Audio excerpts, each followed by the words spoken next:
The following DVD is a presentation by the Agricultural Society's Council of New South Wales for the Merino Sheep Judging Competition.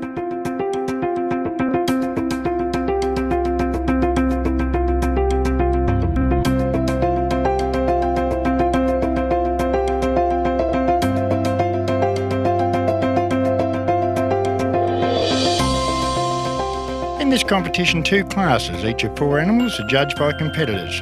The oral class of 4 animals is nominated by the competition judge or chief steward before judging commences. Visual or non-oral judging takes place first. Competitors are allowed 12 minutes to judge the 4 animals in each class and to complete the non-oral judging card. During this judging, the sheep in each of the 2 classes separately are held standing side by side for 7 minutes. Then they are rolled over and held sitting for 3 minutes. Finally, they are stood side by side for the remaining 2 minutes. While the competitors are judging the animals, the competition judge will be assessing their judging technique and awarding each a handling score out of a possible 50 points. At the discretion of the chief steward, a minimum of the 6 top-placed competitors in the non-oral judging participate in the oral judging. Each competitor in the oral section is allowed 3 minutes to line up the animals in his or her order of placing and explain the reasons for those placings. Competitors in the oral class are scored on their accuracy of observation, their comparative statements, speaking ability, and general presentation and dress. The winner of the competition is arrived at on points scored from a maximum of 200 points, 50 for placing each non-oral class, 50 for handling of animals in one non-oral class, and 50 for the oral class. When you are looking at a sheep, you start off and you just what I do is just walk around them and have a look at which way the wool's sort of going around them, because the wool will tell you unless the people preparing it have trimmed around the animal to try and make it look better.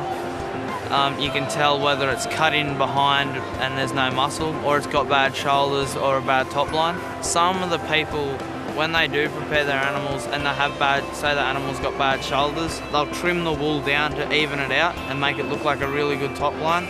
But when you open the fleece, you actually look at the crimp and the evenness of the length, just to check that they actually haven't done that to their animal. When I'm looking for a sheep, I always think about what sheep would I like to take home to breed from, and the one that I find I like the most is the one I usually put up first. And I believe you should never change your view to suit a judge. If you believe something, you should stick with it and follow it through.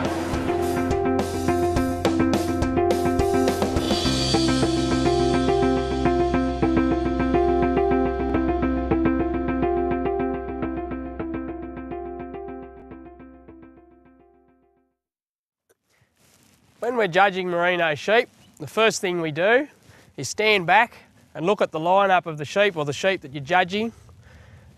And in doing this, we're assessing the structure of the animal, the conformation of the animal, and the overall size and the presence of the animal. So as we're standing behind, we're looking for a good square setting on the legs, a good rump on the sheep. And as we move around to the side, we're looking for length of body, depth of body, spring of rib, and overall balance of the sheep. That's what we're looking at here. As we're moving around, we're assessing the pasterns on the sheep, making sure that they're correct. And as we keep moving around to the front, we're looking at the front legs, making sure they're nice and straight in the cannon bone and that everything's set up correctly through the front end of the sheep.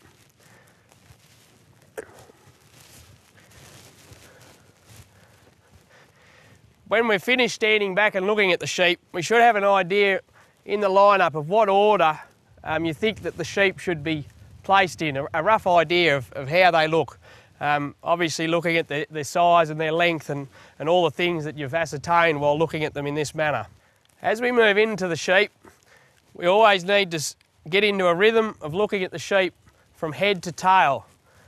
And that way we eliminate any risk of missing any points of any sheep. So we start at the head, firstly looking at the mouth and the jaw, ensuring that there is no overshot or undershot jaw, that the teeth meet the gum in the correct manner. Also we look and feel the muzzle. We like to see a nice wide soft muzzle with the skin on it that's much like a mandarin skin, more so than an apple skin. So a big, soft, loose skin on the nose, a nice clean eye, looking for any spots, black or brown spots or imperfections in the face. They're obviously all negatives. Also looking at the horn setting, ensuring that it's not too wide or too narrow. After we do that, we then start looking at the wool. We start on the top knot, down the back of the head, along the shoulders. In this region here, you need to ensure that there's no water damage in the fleece of the wool, as that's where it is most likely to occur, in behind the shoulders there. Working our way back,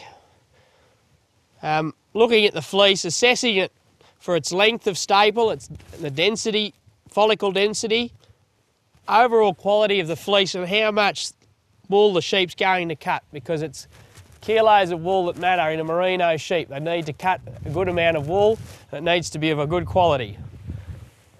We once again start at the front on the shoulder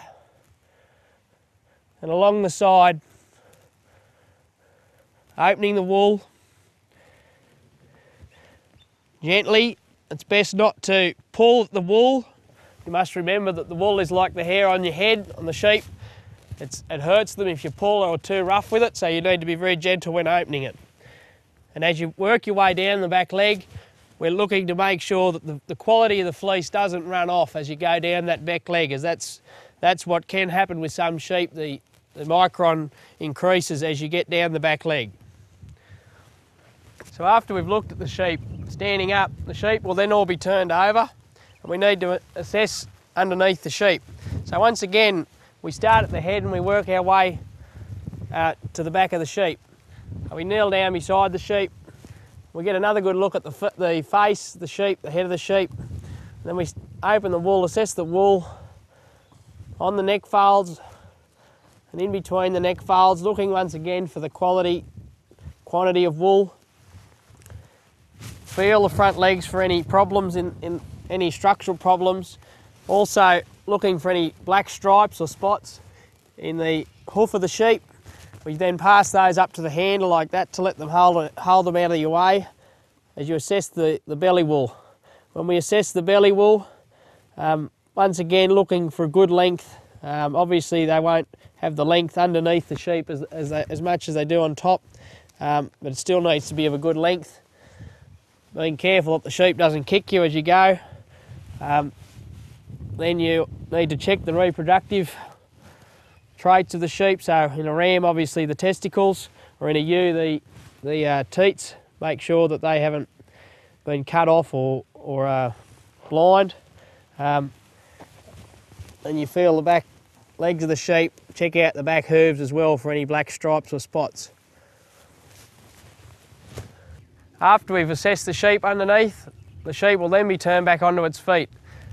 We use this time to gather our thoughts and decide what order we're going to place the sheep in. We also take this time to have one final look at the sheep if we need to compare any particular animal. Then we start to prepare for our oral presentation.